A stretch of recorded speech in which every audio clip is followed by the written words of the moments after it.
The International Committee of the Red Cross ICRC says the Yemeni capital of Sana'a and the south-central city of Bayda have joined the list of urban centers without clean water due to a persisting blockade imposed on the impoverished nation by a Saudiled military coalition. The ICRC said in a statement on Monday that the siege, which halted the import of fuel needed for pumping and sanitation, has blocked the access of some 2.5 million Yemenis to clean water in crowded cities. Geneva-based humanitarian institutions spokeswoman, Yolanda Jacquemet, said in the statement that the lack of access to clean water was putting the Yemenis at risk of another major outbreak of waterborne diseases, similar to the deadly cholera outbreak that has claimed the lives of at least 2,200 Yemenis since April.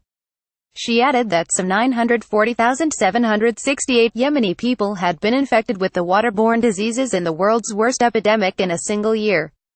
Jacquemet also warned that other cities of the Arab country are running out of fuel, which is necessary to run pumping and sanitizing machines.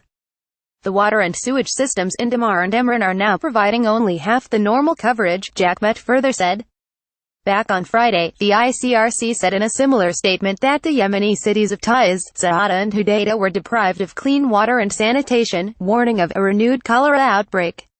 Saudi Arabia has been ceaselessly pounding Yemen since March 2015 in an attempt to crush the popular Houthi Ansarullah movement and reinstate the former president, Abd Rabbuh Mansur Hadi, a staunch ally of the regime in Riyadh.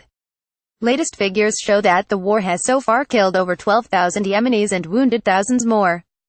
The Saudi aggression has also taken a heavy toll on the country's facilities and infrastructure, destroying many hospitals, schools, and factories.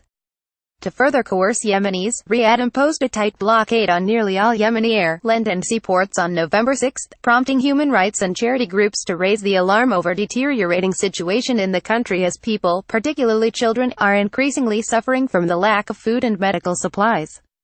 On Thursday, 3 of the United Nations agencies, the World Food Programme, UNICEF and the World Health Organization, in a statement made a fresh plea for the Saudi war machine to remove its blockade on the impoverished nation, warning that without aid shipments, untold thousands of innocent victims, among them many children, will die. They further warned that even if the blockade was only partially removed, an additional 3.2 million people would be pushed into hunger. The trio also said that 1 million children were at risk of a fast-growing diphtheria outbreak.